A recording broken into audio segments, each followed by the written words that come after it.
ಕಂಡರು ಕಾಣದಾಗಿರುವೆ. ಕಣ್ಣ ಮುಚ್ಚಲೇ ಆಟ ಆಡುತ್ತಿರುವೆ, ನಿನ್ನ ಕಾಣಲೆಂದು ನಾನು ಹುಡುಕುತ್ತಿರುವೆ. ಬಾಬಾನ ಆಟದಲ್ಲಿ ನಾನು ಮಗುವೆ, ಎಲ್ಲ ಕಡೆ ಕಂಡರು ಕಾಣದಾಗಿರುವೆ. ಕಣ್ಣ ಮುಚ್ಚಾಲೆ ಆಟ ಆಡುತ್ತಿರುವೆ.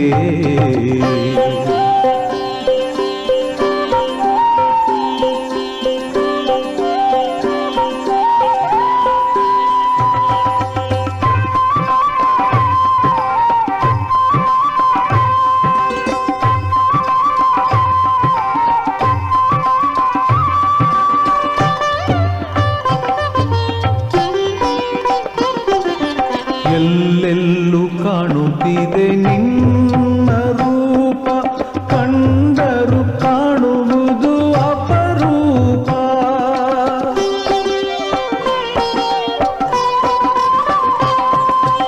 ಎಲ್ಲೆಲ್ಲೂ ಕಾಣುತ್ತಿದೆ ನಿನ್ನ ರೂಪ, ಕಂಡರು ಕಾಣುವುದು ಅಪರೂಪ. ಎಲ್ಲೆಲ್ಲೂ ಬೆಳಗುತ್ತಿದೆ ನಿನ್ನ ದೀಪ, ಬೆಳಕನ್ನು ಹಿಡಿಯುವುದೇ ಪುಟ್ಟ ಪಾಪ. ಎಲ್ಲ ಕಡೆ ಕಂಡರು ಕಾಣದಾಗಿರುವೆ, ಕಣ್ಣ ಮುಚ್ಚಾಲೆ ಆಟ ಆಡುತ್ತಿರುವೆ.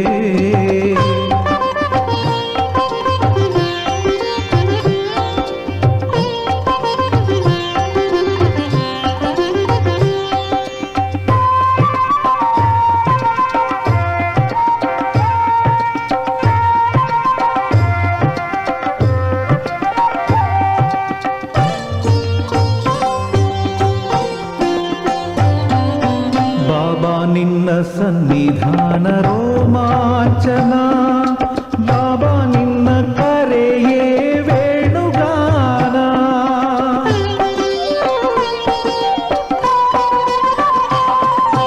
ಬಾಬಾ ನಿನ್ನ ಸನ್ನಿಧಾನ ರೋಮಾಂಚನ, ಬಾಬಾ ನಿನ್ನ ಕರೆಯೇ ವೇಣುಗಾನ. ಬಾಬಾ ನಿನ್ನ ಗುಣಗಾನ ಮನದ ಧ್ಯಾನ, ಎಂದೆಂದು ನಮಗೆಲ್ಲ ಅಮೃತ ಪಾನ.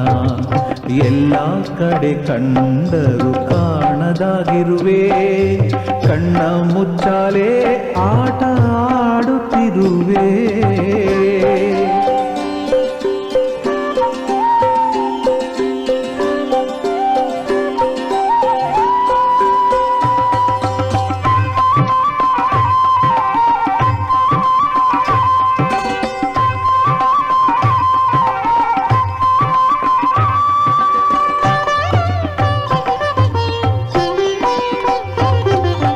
ಮಧುವಿಗಿಂತ ಮಧುರ ಮಧುರ ಬಾಬಾ ಕರೆ, ಸಕ್ಕರೆಗಿಂತ ಸಿಹಿ ಸಿಹಿ ನಿನ್ನ ಅಕ್ಕರೆ.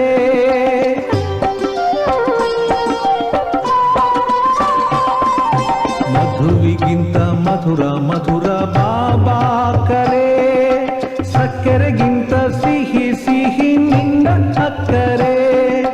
ಬೆಳದಿಂಗಳಂಥ ಬೆಳಕು ನೀನು ನಕ್ಕರೆ, ಸ್ವರ್ಗವು ಈಧರೆ ನೀನು ಸಿಕ್ಕರೆ. ಎಲ್ಲ ಕಡೆ ಕಂಡರು ಕಾಣದಾಗಿರುವೆ, ಕಣ್ಣ ಮುಚ್ಚಾಲೆ ಆಟ ಆಡುತ್ತಿರುವೆ.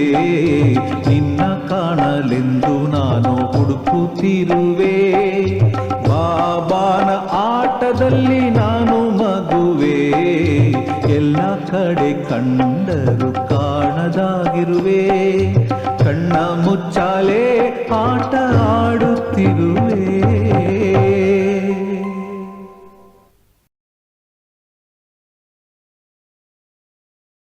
ಓಂ ಶಾಂತಿ.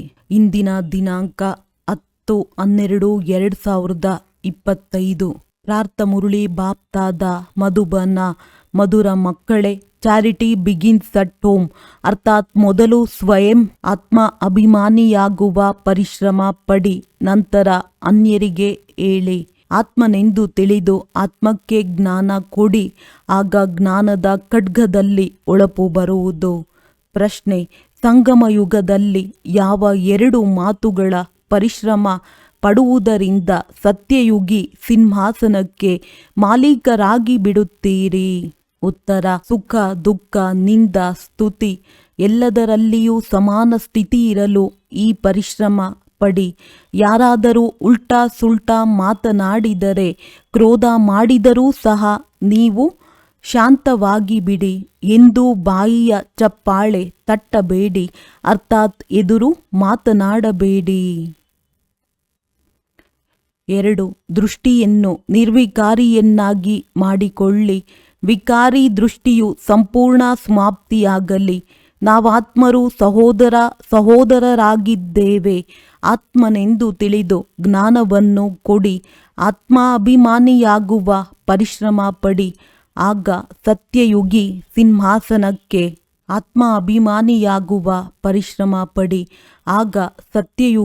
ಸಿಂಹಾಸನಕ್ಕೆ ಮಾಲೀಕರಾಗಿ ಬಿಡುತ್ತೀರಿ. ಸಂಪೂರ್ಣ ಪವಿತ್ರರಾಗುವವರೇ ಸಿಂಹಾಸನ ಅಧಿಕಾರಿಗಳಾಗುತ್ತಾರೆ. ಓಂ ಶಾಂತಿ. ಆತ್ಮಿಕ ತಂದೆಯು ಆತ್ಮಿಕ ಮಕ್ಕಳೊಂದಿಗೆ ಮಾತನಾಡುತ್ತಾರೆ. ನೀವಾತ್ಮರಿಗೆ ಈ ಮೂರನೆಯ ನೇತ್ರವು ಸಿಕ್ಕಿದೆ. ಯಾವುದಕ್ಕೆ ಜ್ಞಾನದ ನೇತ್ರವೆಂದು ಹೇಳಲಾಗುತ್ತದೆ. ಅದರ ಮೂಲಕ ನೀವು ತಮ್ಮ ಸಹೋದರರನ್ನು ನೋಡುತ್ತೀರಿ ಅಂದಾಗ ಇದನ್ನು ಬುದ್ಧಿಯಿಂದ ತಿಳಿದುಕೊಳ್ಳುತ್ತೀರಲ್ಲವೇ? ನಾವು ಯಾವಾಗ ಸಹೋದರರನ್ನು ನೋಡುತ್ತೇವೆಂದರೆ ಕರ್ಮೇಂದ್ರಿಯಗಳು ಚಂಚಲವಾಗುವುದಿಲ್ಲ. ಹೀಗೆ ಮಾಡುತ್ತಾ ವಿಕಾರಿ ದೃಷ್ಟಿಯೂ ಸಹ ನಿರ್ವಿಕಾರಿ ಆಗಿಬಿಡುವುದು ತಂದೆಯು ತಿಳಿಸುತ್ತಾರೆ. ವಿಶ್ವದ ಮಾಲೀಕರಾಗಲು ಪರಿಶ್ರಮವನ್ನಂತೂ ಪಡಬೇಕಾಗುತ್ತದೆ ಎಲ್ಲವೇ? ಈಗ ಈ ಪರಿಶ್ರಮ ಪಡಿ. ಪರಿಶ್ರಮ ಪಡುವುದಕ್ಕಾಗಿ ತಂದೆಯು ಹೊಸ ಗುಹ್ಯ ಮಾತುಗಳನ್ನು ತಿಳಿಸುತ್ತಾರಲ್ಲವೇ? ಈಗ ತಮ್ಮನ್ನು ಸಹೋದರರೆಂದು ತಿಳಿದು ಜ್ಞಾನ ಕೊಡುವ ಹವ್ಯಾಸ ಮಾಡಿಕೊಳ್ಳಬೇಕಾಗಿದೆ. ಆಗ ನಾವೆಲ್ಲರೂ ಸಹೋದರರಾಗಿದ್ದೇವೆ ಎಂದು ಯಾವ ಗಾಯನವಿದೆಯೋ ಅದು ಪ್ರತ್ಯಕ್ಷವಾಗಿ ಬಿಡುವುದು. ನೀವೀಗ ಸತ್ಯವಾದ ಸಹೋದರರಾಗಿದ್ದೀರಿ, ಏಕೆಂದರೆ ತಂದೆಯನ್ನು ತಿಳಿದುಕೊಂಡಿದ್ದೀರಿ. ತಂದೆಯು ನೀವು ಮಕ್ಕಳ ಜೊತೆ ಸರ್ವೀಸ್ ಮಾಡುತ್ತಿದ್ದಾರೆ. ಸಾಹಸ ಮಕ್ಕಳದ್ದು, ಸಹಯೋಗ ತಂದೆಯದ್ದು. ಆದ್ದರಿಂದ ತಂದೆಯು ಬಂದು ಸರ್ವೀಸ್ ಮಾಡುವ ಸಾಹಸ ತರಿಸುತ್ತಾರೆ. ಆದ್ದರಿಂದ ಇದು ಸಹಜವಾಯಿತಲ್ಲವೇ? ಅಂದಾಗ ಪ್ರತಿನಿತ್ಯವೂ ಈ ಅಭ್ಯಾಸ ಮಾಡಬೇಕು, ಸುಸ್ತಾಗಬಾರದು. ಈ ಹೊಸ ವಿಚಾರಗಳು ಮಕ್ಕಳಿಗೆ ಸಿಗುತ್ತವೆ. ಮಕ್ಕಳಿಗೆ ಗೊತ್ತಿದೆ ನಾವು ಸಹೋದರರಿಗೆ ತಂದೆಯು ಓದಿಸುತ್ತಿದ್ದಾರೆ. ಆತ್ಮಗಳೇ ಓದುತ್ತೀರಿ. ಇದು ಆತ್ಮಿಕ ಜ್ಞಾನವಾಗಿದೆ. ಇದಕ್ಕೆ ಆಧ್ಯಾತ್ಮಿಕ ಜ್ಞಾನವೆಂದು ಹೇಳಲಾಗುತ್ತದೆ. ಕೇವಲ ಈ ಸಮಯದಲ್ಲಿಯೇ ಆತ್ಮಿಕ ಜ್ಞಾನವು ಆತ್ಮಿಕ ತಂದೆಯಿಂದ ಸಿಗುತ್ತದೆ, ಏಕೆಂದರೆ ತಂದೆಯು ಸಂಗಮ ಯುಗದಲ್ಲಿಯೇ ಬರುತ್ತಾರೆ. ಯಾವಾಗ ಸೃಷ್ಟಿ ಪರಿವರ್ತನೆಯಾಗುತ್ತದೆ, ಯಾವಾಗ ಸೃಷ್ಟಿ ಪರಿವರ್ತನೆಯಾಗಬೇಕೋ ಆಗಲೇ ಈ ಆತ್ಮಿಕ ಜ್ಞಾನವು ಸಿಗುತ್ತದೆ. ತಂದೆಯು ಬಂದು ಇದೇ ಆತ್ಮಿಕ ಜ್ಞಾನವನ್ನು ಕೊಡುತ್ತಾರೆ. ತಮ್ಮನ್ನು ಆತ್ಮನೆಂದು ತಿಳಿಯಿರಿ. ಆತ್ಮವು ಅಶರೀರಿಯಾಗಿ ಬಂದಿತ್ತು, ಇಲ್ಲಿ ಮತ್ತೆ ಶರೀರವನ್ನು ಧಾರಣೆ ಮಾಡುತ್ತದೆ. ಆರಂಭದಿಂದ ಹಿಡಿದು ಇಲ್ಲಿಯವರೆಗೆ ಆತ್ಮವು 84 ಜನ್ಮಗಳನ್ನು ತೆಗೆದುಕೊಂಡಿದೆ. ಆದರೆ ನಂಬರ್ವಾರ್ ಯಾರು ಹೇಗೆ ಬಂದಿದ್ದರೋ ಅವರು ಅದೇ ರೀತಿ ಜ್ಞಾನ ಯೋಗದ ಪರಿಶ್ರಮ ಪಡುತ್ತಾರೆ ಮತ್ತು ಅವರಿಂದ ಕಾಣುತ್ತದೆ ಯಾರು ಹೇಗೆ ಕಲ್ಪದ ಹಿಂದೆ ಪುರುಷಾರ್ಥ ಮಾಡಿದ್ದರೋ, ಪರಿಶ್ರಮ ಪಟ್ಟರೋ ಅವರು ಈಗಲೂ ಸಹ ಅದೇ ರೀತಿ ಪರಿಶ್ರಮ ಪಡುತ್ತಿರುತ್ತಾರೆ. ತನಗಾಗಿ ಪರಿಶ್ರಮ ಪಡಬೇಕಾಗಿದೆ, ಬೇರೆ ಯಾರಿಗಾಗಿಯೂ ಅಲ್ಲ. ಆದ್ದರಿಂದ ತನ್ನನ್ನು ಆತ್ಮನೆಂದು ತಿಳಿದು ತನ್ನ ಜೊತೆ ಪರಿಶ್ರಮ ಪಡಬೇಕಾಗಿದೆ.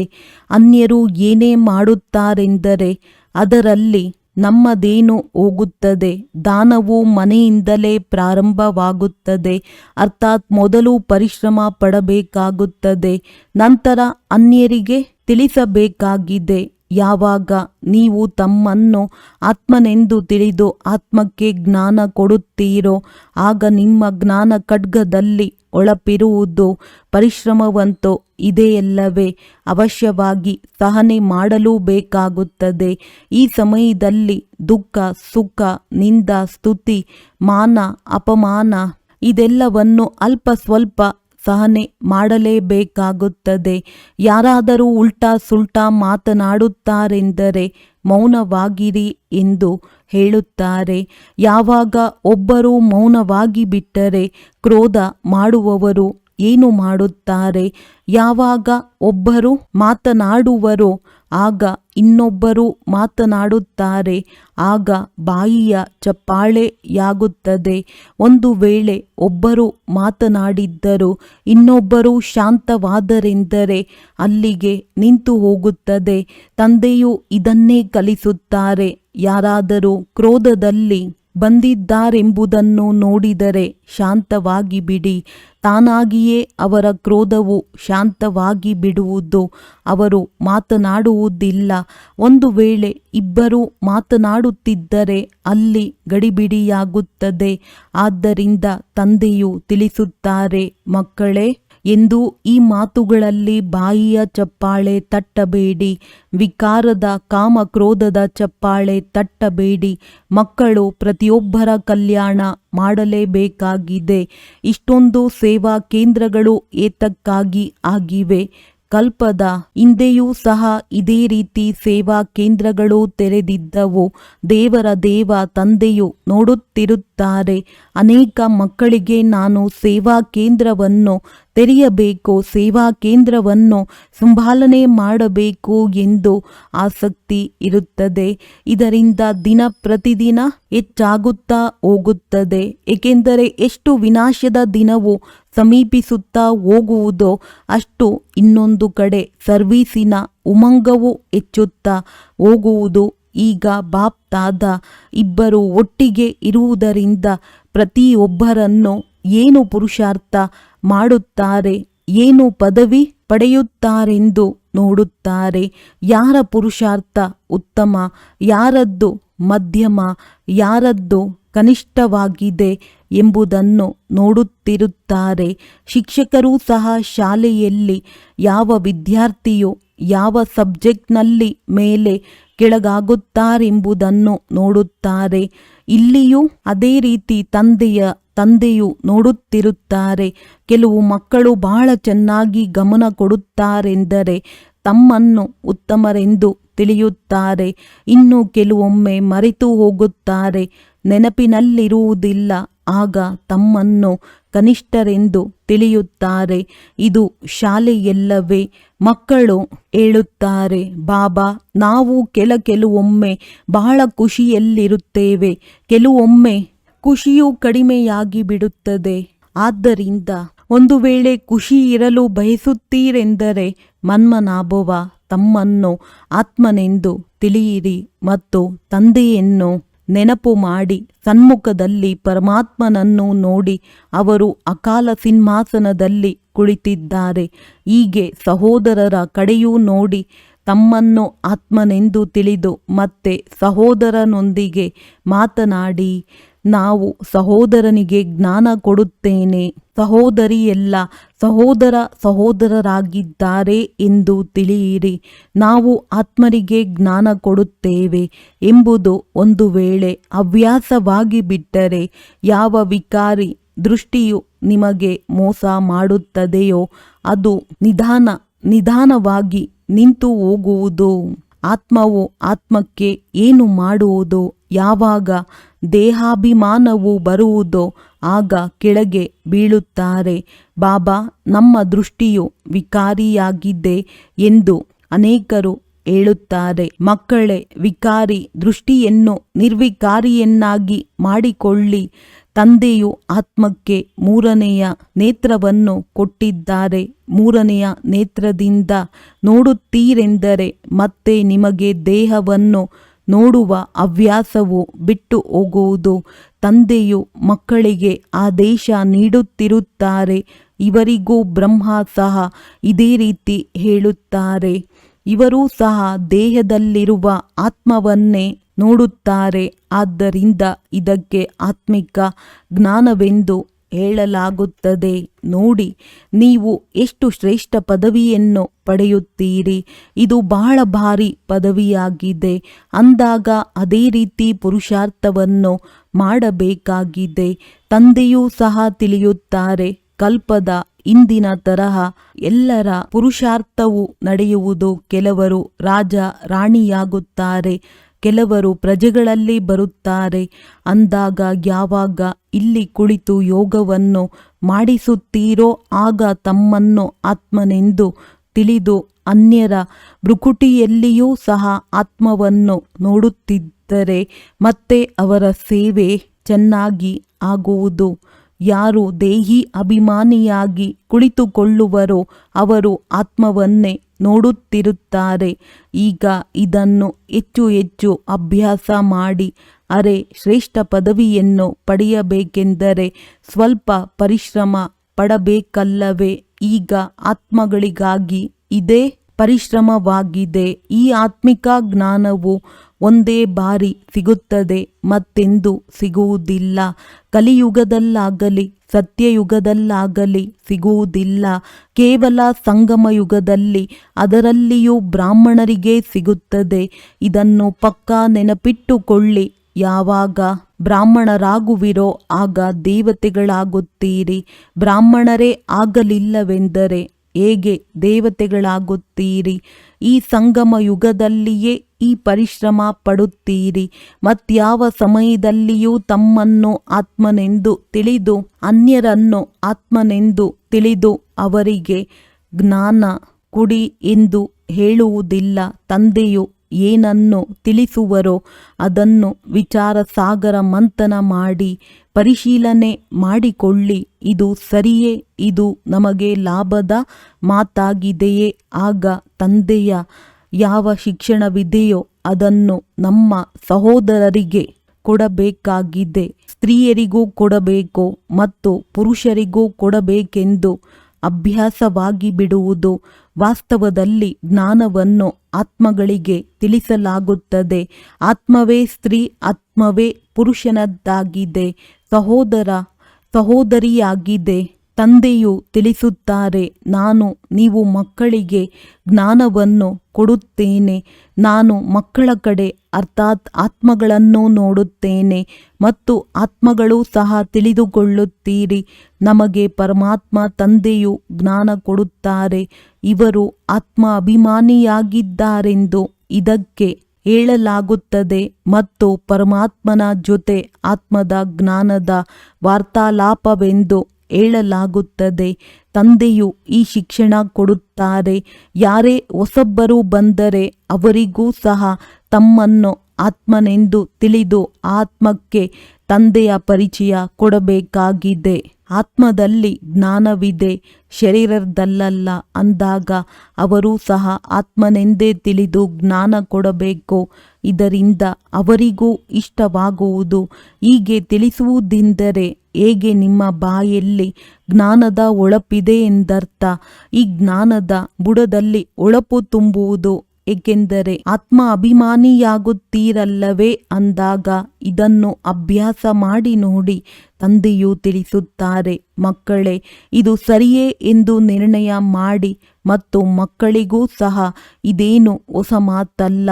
ಏಕೆಂದರೆ ತಂದೆಯು ಬಹಳ ಸಹಜ ಮಾಡಿ ತಿಳಿಸುತ್ತಾರೆ. ಚಕ್ರವನ್ನು ಸುತ್ತಿದ್ದೀರಿ, ಈಗ ನಾಟಕವು ಪೂರ್ಣವಾಗುತ್ತದೆ. ತಂದೆಯ ನೆನಪಿನಲ್ಲಿರುತ್ತೀರಿ. ತಮೋಪ್ರಧಾನರಿಂದ ಸತೋಪ್ರಧಾನರಾಗಿ ಸತೋಪ್ರಧಾನ ಪ್ರಪಂಚದ ಮಾಲೀಕರಾಗುತ್ತೀರಿ. ಮತ್ತೆ ಅದೇ ರೀತಿಯಾಗಿ ಏಣಿಯನ್ನು ಕೆಳಗಿಳಿಯುತ್ತೀರಿ. ಹೀಗೆ ತಂದೆಯು ಎಷ್ಟು ಸಹಜವಾಗಿ ತಿಳಿಸುತ್ತಾರೆ. ಪ್ರತಿ 5,000 ವರ್ಷಗಳ ನಂತರ ನಾನು ಬರಬೇಕಾಗುತ್ತದೆ. ಡ್ರಾಮಾದ ಯೋಜನೆಯ ಅನುಸಾರ ನಾನು ಬಂಧಿತನಾಗಿದ್ದೇನೆ. ಬಂದು ಮಕ್ಕಳಿಗೆ ಬಹಳ ಸಹಜ ನೆನಪಿನ ಯಾತ್ರೆಯನ್ನು ಕಲಿಸುತ್ತೇನೆ. ತಂದೆಯ ನೆನಪಿನಲ್ಲಿ ಅಂತ್ಯಮತಿ ಸೋಗತಿಯಾಗುವುದು. ಇದು ಈ ಸಮಯಕ್ಕಾಗಿಯೇ ಇದೆ. ಇದು ಅಂತ್ಯಕಾಲವಾಗಿದೆ. ಈಗ ಈ ಸಮಯದಲ್ಲಿ ತಂದೆಯು ಕುಳಿತು ಯುಕ್ತಿಯನ್ನು ತಿಳಿಸುತ್ತಾರೆ. ನನ್ನೊಬ್ಬನನ್ನೇ ನೆನಪು ಮಾಡಿದರೆ ನಿಮ್ಮ ಸದ್ಗತಿಯಾಗಿ ಬಿಡುವುದು. ಈ ವಿದ್ಯೆಯಿಂದ ನಾನು ಈ ರೀತಿಯಾಗುತ್ತೇನೆ, ದೇವತೆಯಾಗುತ್ತೇನೆ ಎಂದು ಮಕ್ಕಳು ಸಹ ತಿಳಿದುಕೊಳ್ಳುತ್ತೀರಿ. ನಾನು ಹೋಗಿ ಹೊಸ ಪ್ರಪಂಚದಲ್ಲಿ ದೇವಿ ದೇವತೆಯಾಗುತ್ತೇನೆ ಎಂಬುದು ಈ ಬ್ರಹ್ಮರವರಲ್ಲಿಯೂ ಇದೆ. ಇದೇನು ಹೊಸ ಮಾತಲ್ಲ. ತಂದೆಯು ಪದೇ ಪದೇ ಹೇಳುತ್ತಾರೆ, ನಥಿಂಗ್ ನ್ಯೂ. ಇಲ್ಲಂತೂ ಏಣಿಯನ್ನು ಹತ್ತಬೇಕು ಮತ್ತು ಇಳಿಯಬೇಕಾಗಿದೆ. ಜಿನ್ನ ಕತೆ ಇದೆಯಲ್ಲವೇ? ಜಿನ್ನಿಗೆ ಹತ್ತುವ ಮತ್ತು ಇಳಿಯುವ ಕೆಲಸ ಕೊಡಲಾಯಿತು. ಈ ನಾಟಕವೇ ಹತ್ತುವ ಮತ್ತು ಇಳಿಯುವುದಾಗಿದೆ. ನೆನಪಿನ ಯಾತ್ರೆಯಿಂದ ಬಹಳ ಶಕ್ತಿಶಾಲಿಗಳಾಗಿ ಬಿಡುತ್ತೀರಿ. ಆದ್ದರಿಂದ ತಂದೆಯು ಮಕ್ಕಳಿಗೆ ಭಿನ್ನ ಭಿನ್ನ ರೀತಿಯಿಂದ ಕಲಿಸಿಕೊಡುತ್ತಾರೆ. ಮಕ್ಕಳೇ, ಈಗ ಆತ್ಮ ಅಭಿಮಾನಿಯಾಗಿ ಎಲ್ಲರೂ ಈಗ ಹಿಂತಿರುಗಿ ಹೋಗಬೇಕಾಗಿದೆ. ನೀವಾತ್ಮರು ಪೂರ್ಣ 84 ಜನ್ಮಗಳನ್ನು ತೆಗೆದುಕೊಂಡು ತಮೋ ಪ್ರಧಾನರಾಗಿ ಬಿಟ್ಟಿದ್ದೀರಿ. ಭಾರತವಾಸಿಗಳೇ ಸತೋ ರಜೋ ತಮೋ ಆಗುತ್ತೀರಿ. ಮತ್ಯಾವುದೇ ಖಂಡದವರಿಗೆ ಪೂರ್ಣ 84 ಜನ್ಮಗಳನ್ನು ತೆಗೆದುಕೊಂಡಿದ್ದಾರೆಂದು ಹೇಳುವುದಿಲ್ಲ. ತಂದೆಯು ಬಂದು ತಿಳಿಸಿದ್ದಾರೆ. ಸೃಷ್ಟಿ ನಾಟಕದಲ್ಲಿ ಪ್ರತಿಯೊಬ್ಬರ ಪಾತ್ರವು ತನ್ನದೇ ಆಗಿದೆ. ಆತ್ಮವು ಎಷ್ಟು ಸೂಕ್ಷ್ಮವಾಗಿದೆ. ಇಷ್ಟು ಸೂಕ್ಷ್ಮ ಆತ್ಮದಲ್ಲಿ ಈ ಅವಿನಾಶಿ ಪಾತ್ರವು ಅಡಕವಾಗಿದೆ ಎಂಬುದು ವಿಜ್ಞಾನಿಗಳಿಗೆ ಅರ್ಥವಾಗುವುದೇ ಇಲ್ಲ. ಇದು ಎಲ್ಲದಕ್ಕಿಂತ ಅದ್ಭುತ ಮಾತಾಗಿದೆ. ಇಷ್ಟು ಚಿಕ್ಕ ಆತ್ಮವು ಎಷ್ಟು ದೊಡ್ಡ ಪಾತ್ರವನ್ನು ಅಭಿನಯಿಸುತ್ತದೆ. ಆತ್ಮವು ಅವಿನಾಶಿ. ಈ ನಾಟಕವು ಅವಿನಾಶಿಯಾಗಿದೆ ಮತ್ತು ಮಾಡಲ್ಪಟ್ಟಿದೆ. ಇದು ಯಾವಾಗ ಆಯಿತು ಎಂದು ಯಾರು ಹೇಳುವಂತಿಲ್ಲ. ಇದು ಸೃಷ್ಟಿಯಾಗಿದೆ. ಈ ಜ್ಞಾನವು ಬಹಳ ಅದ್ಭುತವಾಗಿದೆ. ಇದನ್ನು ಎಂದು ಯಾರೂ ತಿಳಿಸಲು ಸಾಧ್ಯವಿಲ್ಲ. ಈ ಜ್ಞಾನವನ್ನು ತಿಳಿಸುವ ಶಕ್ತಿಯು ಯಾರಿಗೂ ಇಲ್ಲ. ತಂದೆಯು ಮಕ್ಕಳಿಗೆ ದಿನ ಪ್ರತಿದಿನ ತಿಳಿಸುತ್ತಲೇ ಇರುತ್ತಾರೆ. ಈಗ ಅಭ್ಯಾಸ ಮಾಡಿ ನಾನು ನಮ್ಮ ಸಹೋದರ ಆತ್ಮನಿಗೆ ತಮ್ಮ ಸಮಾನರನ್ನಾಗಿ ಮಾಡಿಕೊಳ್ಳಲು ಜ್ಞಾನವನ್ನು ಕೊಡುತ್ತೇನೆ. ತಂದೆಯಿಂದ ಆಸ್ತಿಯನ್ನು ಪಡೆದುಕೊಳ್ಳುವುದಕ್ಕಾಗಿ ಜ್ಞಾನ ಕೊಡುತ್ತೇನೆ. ಏಕೆಂದರೆ ಎಲ್ಲ ಆತ್ಮರಿಗೂ ಹಕ್ಕಿದೆ.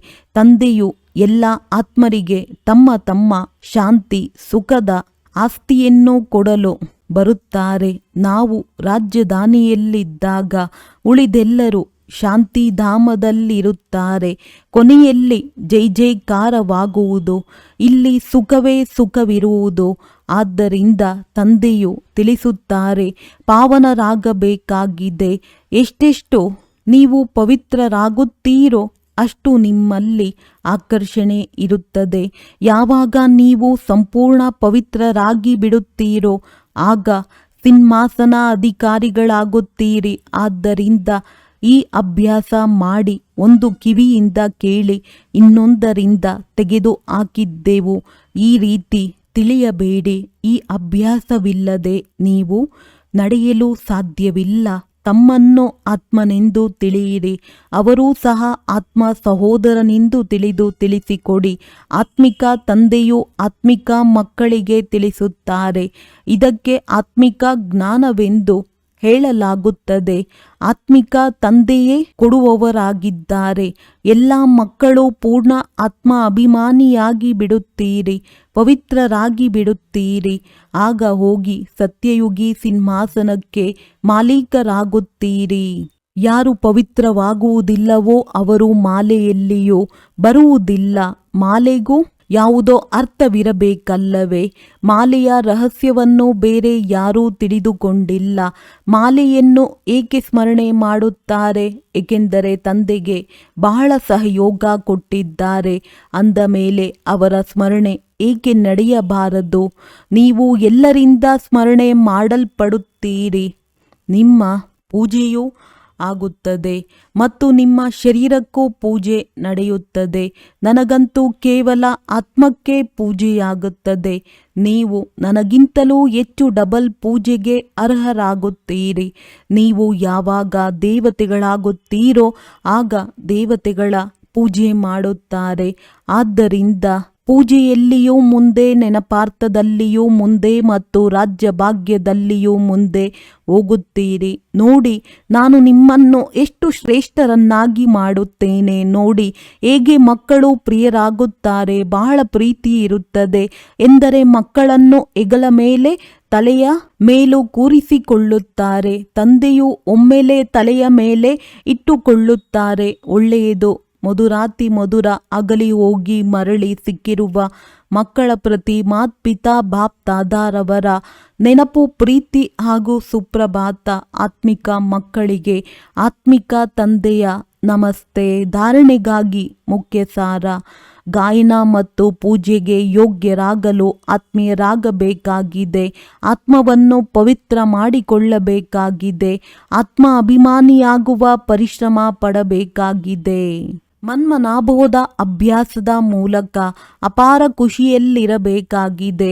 ಸ್ವಯಂವನ್ನು ಆತ್ಮನೆಂದು ತಿಳಿದು ಆತ್ಮನೊಂದಿಗೆ ಮಾತನಾಡಬೇಕಾಗಿದೆ. ದೃಷ್ಟಿಯನ್ನು ನಿರ್ವಿಕಾರಿಯನ್ನಾಗಿ ಮಾಡಿಕೊಳ್ಳಬೇಕಾಗಿದೆ. ವರದಾನ: ಮಾಸ್ಟರ್ ರಚಯಿತನ ಸ್ಟೇಜ್ ಮುಖಾಂತರ ಆಪತ್ತುಗಳಲ್ಲಿಯೂ ಸಹ ಮನೋರಂಜನೆಯ ಅನುಭವವನ್ನು ಮಾಡುವಂತಹ ಸಂಪೂರ್ಣ ಯೋಗಿ ಭವ. ಸಂಪೂರ್ಣ ರಚಯಿತನ ಸ್ಟೇಜ್ ಮೇಲೆ ಸ್ಥಿತ ಆಗುವುದರಿಂದ ದೊಡ್ಡದರಲ್ಲಿ ದೊಡ್ಡ ಆಪತ್ತು ಒಂದು ಮನೋರಂಜನೆಯ ದೃಶ್ಯದ ಅನುಭವವಾಗುವುದು. ಹೇಗೆ ಮಹಾವಿನಾಶದ ಆಪತ್ತನ್ನೂ ಸಹ ಸ್ವರ್ಗದ ದ್ವಾರ ತೆಗೆಯುವ ಸಾಧನ ಎಂದು ಹೇಳುವಿರಿ, ಆ ರೀತಿ ಯಾವುದೇ ಪ್ರಕಾರದ ಚಿಕ್ಕ ದೊಡ್ಡ ಸಮಸ್ಯೆ ಹಾಗೂ ಆಪತ್ತುಗಳಲ್ಲಿಯೂ ಮನೋರಂಜನೆಯ ರೂಪ ಕಂಡುಬರುವುದು. ಹಾಯ್ ಹಾಯ್ ಎನ್ನುವ ಬದಲು ಓ ಶಬ್ದ ಬರಲಿ. ದುಃಖವೂ ಸಹ ಸುಖದ ರೂಪದಲ್ಲಿ ಅನುಭವವಾಗಲಿ. ದುಃಖ ಸುಖದ ಜ್ಞಾನ ಇದ್ದರೂ ಸಹ ಅದರ ಪ್ರಭಾವದಲ್ಲಿ ಬರಬಾರದು. ದುಃಖವನ್ನೂ ಸಹ ಬಲಿಯಾರಿಯಾಗಿ ಸುಖದ ದಿನಗಳು ಬರುವುದಿದೆ ಎಂದು ತಿಳಿಯಿರಿ. ಆಗ ಹೇಳಲಾಗುವುದು ಸಂಪೂರ್ಣ ಯೋಗಿ.